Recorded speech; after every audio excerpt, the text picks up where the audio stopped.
दोस्ती एक ऐसा रिश्ता होता है जिसको ऊपर वाला अपने पास से बनाकर नहीं भेजता, वो तो इंसान यहाँ पर आकर खुद से बनाता है। लेकिन पहले ज़माने में जो दोस्ती हुआ करती थी उसमें सुना है कि दोस्त अपने दोस्त के लिए अपनी जान तक दांव पर लगा देते थे। लेकिन आज के ज़माने में दोस्ती में कुछ ऐसा हो गया है कि लोग एक दूसरे की जान के दुश्मन बन जाते हैं। ऐसा ही कुछ आज की इस कहानी में होता है। एक लड़का अपने दोस्त के भांजे के जन्मदिन के लिए जाता है घर से, लेकिन उसके बाद वह वापस ही नहीं लौटता। घर वाले काफ़ी ज़्यादा परेशान हो जाते हैं। लेकिन तभी घर वालों के पास एक फ़ोन आता है और उन्हें उनके बेटे के बारे में कुछ ऐसा पता चलता है जिसे सुनने के बाद और देखने के बाद वो लोग फूट फूट कर रोने लगते हैं। क्या हुआ था ऐसा और क्या रीजन था इसके पीछे, पूरी सच्चाई के बारे में जानने के लिए वीडियो को अंत तक जरूर देखें। नमस्कार दोस्तों, मेरा नाम है जीतू और आप लोग देख रहे हो जीतू सुदेश चैनल। बिहार के बेगूसराय जिले के अंदर एक बलिया थाना पड़ता है। बलिया थाना क्षेत्र के अंतर्गत एक गांव आता है, जिस गांव के अंदर एक परिवार रहा करता है। परिवार के अंदर माता पिता और 3 उनके बच्चे हैं।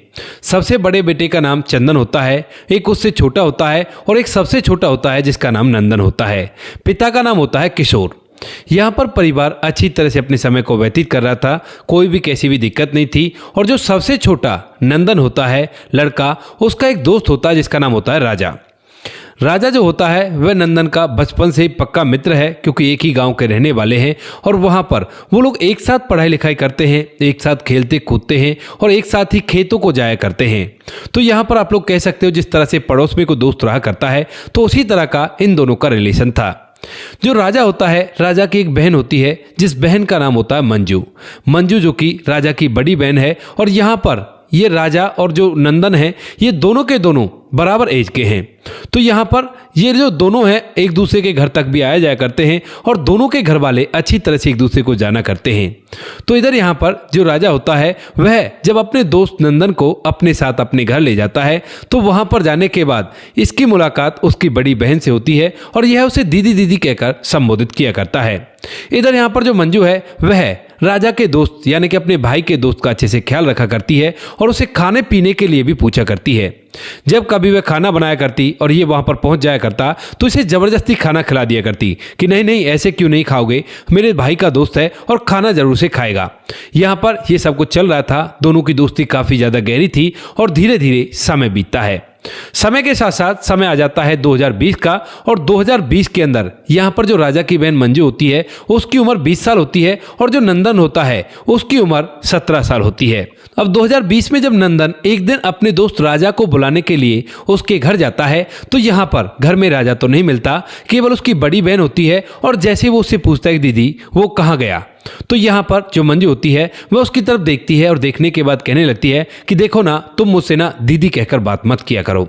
अब इस बात को सुनकर यहाँ पर जो नंदन होता है वो कहता कि क्यों, तुम मेरे दोस्त की बड़ी बहन हो, वो भी तुम्हें दीदी कहा करता है, तो मेरी भी तो तुम दीदी लगती हो। लेकिन तभी यहाँ पर जो मंजू है वो कहने लगती है कि नहीं ऐसा नहीं है, वो तो मेरा भाई है, लेकिन तुम मेरे भाई के दोस्त हो और मुझे तुम दीदी कहते हुए अच्छे नहीं लगते। अब यहाँ पर जो लड़का होता है जिसका नाम नंदन होता है वह मन ही मन बहुत सारी बातें सोचता है और उसके दिमाग में ढेर सारे विचार चलने लगते हैं।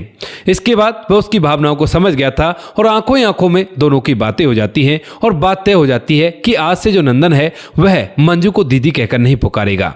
इसके बाद धीरे धीरे कुछ समय बीतता है और समय के साथ साथ बार बार जो नंदन है वह मंजू के घर जाने लगता है, यानी कि अपने दोस्त राजा के घर। और वहां पर जाकर अब उसकी बहन के साथ अवैध प्रेम प्रसंगों में हो जाता है। ये बातें हो गई थी, लेकिन इन बातों के बारे में किसी को कान से कान खबर नहीं है, क्योंकि जो नंदन था वह पहले से भी राजा के घर जाया करता था और अब भी उसके घर उसी तरह से जाया करता है, तो किसी को इस बात से कोई भी प्रॉब्लम नहीं है।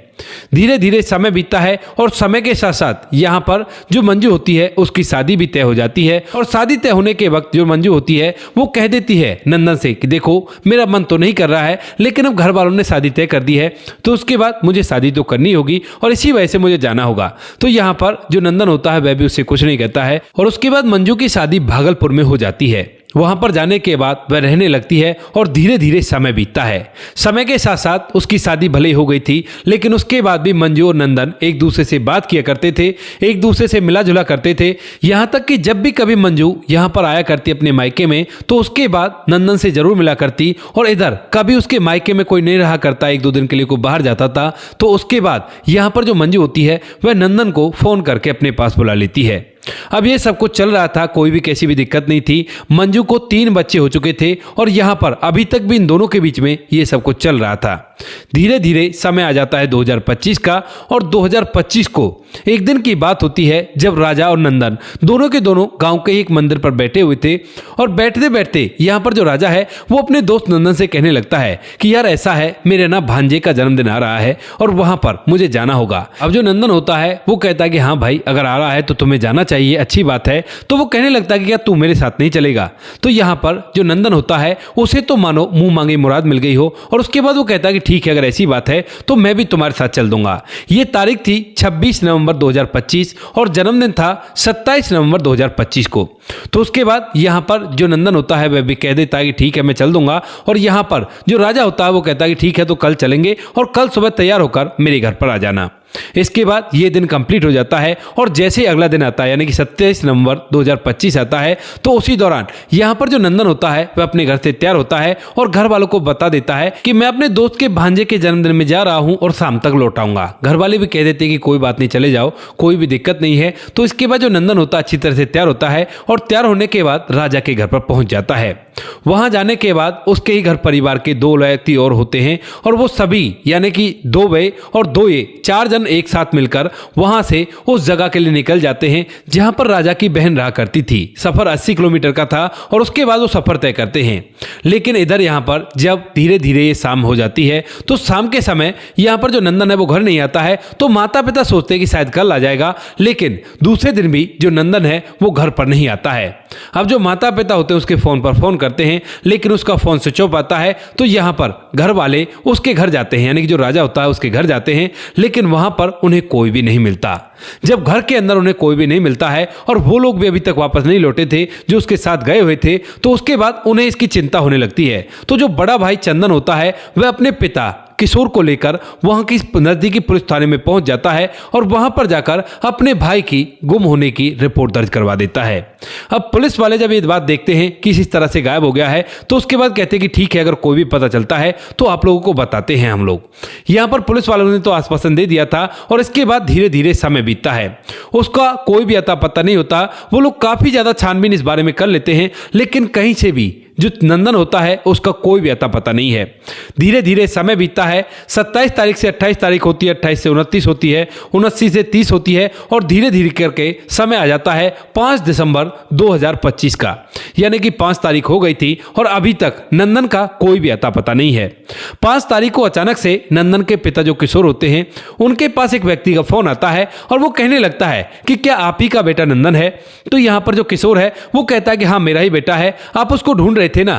तो यहां पर किशोर कहता है कि हाँ, मैं उसको ढूंढ रहा था, क्या तुम्हें पता है कि वो कहां है? तो यहां पर जो व्यक्ति फोन पर था वह कहने लगता है कि हाँ, मेरे सामने ही है, गड्ढे में पड़ा हुआ है और वह इस दुनिया को छोड़कर जा चुका है। इस बात को सुनते ही यहां पर जो पिता होता है वह एकदम से फूट फूट कर रोने लगता है और उससे एड्रेस पूछता है। यहां पर वह व्यक्ति उसे एड्रेस बता देता है और उसके बाद वह अपने बड़े बेटे चंदन को लेकर सीधा उस जगह पर पहुंच जाता है। वहां जाने के बाद देखता है कि वहां पर पुलिस भी आ चुकी है और सैकड़ों लोग यहां पर इकट्ठा हो गए हैं। दरअसल वो एक पानी का गड्ढा था, इस गड्ढे के अंदर नंदन पड़ा हुआ था और उसकी बहुत बुरी हालत हो रखी थी। यहां पर सभी लोग इकट्ठा हो जाते हैं, पुलिस वाले डेड बॉडी को बाहर निकालते हैं और बाहर निकालने के बाद उसे पीएम के लिए भेज देते हैं। यहां पर पुलिस वाले पिता को बहुत ज्यादा आश्वासन देते हैं, कहते हैं चिंता मत करो, जल्द से जल्द तुम्हारे बेटे के साथ ऐसा करने वाले को पकड़ लिया जाएगा और आप कैसे भी परेशान मत हो। परिवार का रो रो कर बुरा हाल हो जाता है और वो लोग काफी ज्यादा परेशान इस चीज से हो जाते हैं। लेकिन तभी जो बड़ा भाई चंदन होता है उसके दिमाग में एक बात घूमने लगती है, क्योंकि कहीं ना कहीं उसे भी एहसास था कि जो उसका छोटा भाई है ना, वो अपने दोस्त की बहन के साथ अवैध प्रेम प्रसंगों में है और उसी वजह से उसे लगने लगता है कि कहीं ऐसा तो नहीं उन लोगों ने कुछ किया हो। और इसी वजह से यहाँ पर जो बड़ा भाई चंदन होता है वह सीधा वहां से उस जगह पर पहुंच जाता है जहां पर मंजू की शादी हो रखी थी, यानी कि उसके ससुराल में। वहां पर जाने के बाद वह जब जाकर मंजू के सामने खड़ा होता है तो मंजू एकदम से चंदन को देखते ही फूट फूट कर रोने लगती है और यहाँ पर जैसे ही चंदन मंजू को रोता हुआ देखता है तो एकदम से समझ जाता है कि शायद इसे कुछ ना कुछ पता है और यह मुझे बताना चाहती है। वहां पर जाकर जो चंदन होता है वह उसके आंखों के आंसू को पहुंचता है और कहता है कि क्या बात है, तुम मुझे बताओ, कोई भी परेशानी है तो बताओ तो सही। इसके बाद यहाँ पर जो मंजू होती है वह अपनी आंखों के आंसू पहुंचती है और रो रो कर चंदन को पूरी के पूरी बात बता देती है। कहती है कि 2020 से अब तक हम लोगों का प्रेम प्रसंग चलता आ रहा था और हमारे बीच में कोई भी कैसी भी दिक्कत नहीं थी, यानी कि ना तो किसी को हमारे बारे में पता थी और सब कुछ अच्छी तरह से चल रहा था। लेकिन एक दिन जब मैं और वो एक दूसरे से मिल रहे थे, क्योंकि घर वाले बाहर गए हुए थे, तो उसी दौरान यहाँ पर मेरे घर वाले यानी कि जो ससुराल वाले होते हैं वह हम दोनों को उस हालत में देख लेते हैं जिस हालत में शायद नहीं देखना चाहिए था। और उसके बाद वहां से जो नंदन था वह तो फिलहाल तो भाग जाता है, लेकिन उसके बाद जो मेरे ससुराल वाले होते हैं वो ये बात मेरे भाई राजा को बताते हैं और जो राजा होता है वह इस बात को सुनकर कोई फौरन से रिएक्ट नहीं करता है और मन ही मन प्लानिंग करने लगता है। मेरे ख्याल से जो कुछ भी हुआ है वो मेरे ससुराल वालों और मायके वालों ने मिलकर किया है और इससे ज्यादा मुझे कुछ भी नहीं पता है और आप कैसे भी करके उसको न्याय दिला दीजिए। ऐसा कहते हुए वह फूट फूट कर रोने लगती है और यहाँ पर जब चंदन को ये सारी बात पता चलती है तो उसके बाद वह इस पूरी बात को पुलिस वालों को बताता है और पुलिस वाले इस बात को सुनते ही इस बात के लिए एक्शन लेते हैं। लेकिन अब तक यहाँ पर जो मंजू के ससुराल वाले होते हैं वह भी घर से फरार हो चुके थे। इधर यहाँ पर जो राजा के घर वाले होते हैं यानी मंजू के मायके वाले होते हैं वो लोग भी घर से फरार थे और अभी तक उनका कोई भी अता पता नहीं है। अब मेन सच्चाई क्या है वो तो बाद में ही पता चलेगी जब ये लोग हिरासत में आएंगे। उससे पहले कुछ भी नहीं कहा जा सकता क्योंकि सारा कुछ भविष्य की गोद में छुपा हुआ है। आखिर क्या हुआ था और कैसे हुआ था, बाकी जो कुछ भी होता है आप लोगों को बता दिया जाएगा। दोस्तों ये थी आज की कहानी। इस कहानी के अंदर एक दोस्त ने दोस्त के लिए शायद कुछ ऐसा कर दिया। शायद मैं इसलिए कह रहा हूं क्योंकि अभी तक बात क्लियर नहीं है, न जाने क्या हुआ हो क्या नहीं हुआ हो। मीडिया रिपोर्ट के हिसाब से जो बातें हमें मिली हैं वो हमने आप लोगों के सामने एक कहानी की तरह प्रस्तुत कर दी है। बाकी आप लोग इस कहानी के बारे में जो कुछ भी कहना चाहते हो अपनी राय कमेंट बॉक्स में लिख सकते हो, लोगों के साथ शेयर कर सकते हो। वीडियो अगर अच्छी लगी हो तो वीडियो को लाइक और चैनल को सब्सक्राइब जरूर करें ताकि हमें थोड़ा सा हौसला मिल सके आप लोगों के लिए ऐसी अच्छे वीडियो बनाने के लिए। इन कहानियों को सुनाने का उद्देश्य किसी को परेशान करना बिल्कुल भी नहीं है। ये कहानी आपको इसलिए सुनाई जाती है ताकि आप लोग इन कहानियों में से कुछ ना कुछ सीख सको और अपने जीवन में उस चीज को अप्लाई कर सको। अब बारी आती है हमारे कुछ प्यारे सब्सक्राइबर की जो हमारी वीडियोज पर हमें कमेंट किया करते हैं और उनके कमेंट सुनकर हमें बहुत ज्यादा मोटिवेशन मिलता है। लगता है कि हम लोग भी कुछ ना कुछ कर रहे हैं। सबसे पहला नाम आता है समाधान पाटिल जी का। समाधान पाटिल जी हमारी वीडियोस पर कमेंट करते हैं और उनके कमेंट पाकर हमें बहुत ही अच्छा लगता है, तो आपका तहे दिल से धन्यवाद अपना कीमती वक्त निकालकर हमें इस लायक समझने के लिए। दूसरा नाम आता है सूरज डीओ जी का। सूरज डीओ जी आपका भी तहे दिल से धन्यवाद अपना कीमती वक्त निकालकर हमें इस लायक समझने के लिए। अगला नाम आता है राम बहादुर थापा जी का जो कि नेपाल से हैं। पहले भी मैंने कई बार नाम लिया है, एक बार फिर से उनका नाम आ गया है। तो राम बहादुर जी आपका भी तहे दिल से धन्यवाद अपना कीमती वक्त निकालकर हमें इस लायक समझने के लिए। अगला नाम आता है सुजीत कुमार जी का। सुजीत कुमार जी भी पहले आ चुके हैं, उनका नाम दोबारा से ले रहा हूं क्योंकि वो हमारी हर वीडियोस पर कमेंट किया करते हैं। उसके बाद नाम आता है राम गोसाई जी का। राम गोसाई जी आपका भी तहे दिल से धन्यवाद अपना कीमती वक्त निकालकर हमें इस लायक समझने के लिए। अगला नाम आता है सुरेंद्र पोसवाल जी का। सुरेंद्र पोसवाल जी आपका भी तहे दिल से धन्यवाद अपना कीमती वक्त निकालकर हमें इस लायक समझने के लिए। बाकी जो लोग रह गए हैं वो लोग बुरा ना माने, आने वाली किसी वीडियो में आप लोगों के नाम भी आ जाएंगे। आप लोग इसी तरह से हमें सपोर्ट करते रहिए और हमारे नए चैनल को अपना बहुत ज्यादा प्यार दीजिए ताकि हम आप लोगों के लिए और भी ऐसे अच्छे कंटेंट लेकर आते रहें। मिलते हैं किसी नेक्स्ट वीडियो नए टॉपिक के साथ, तब तक के लिए जय हिंद, जय भारत, जय हिंदुस्तान।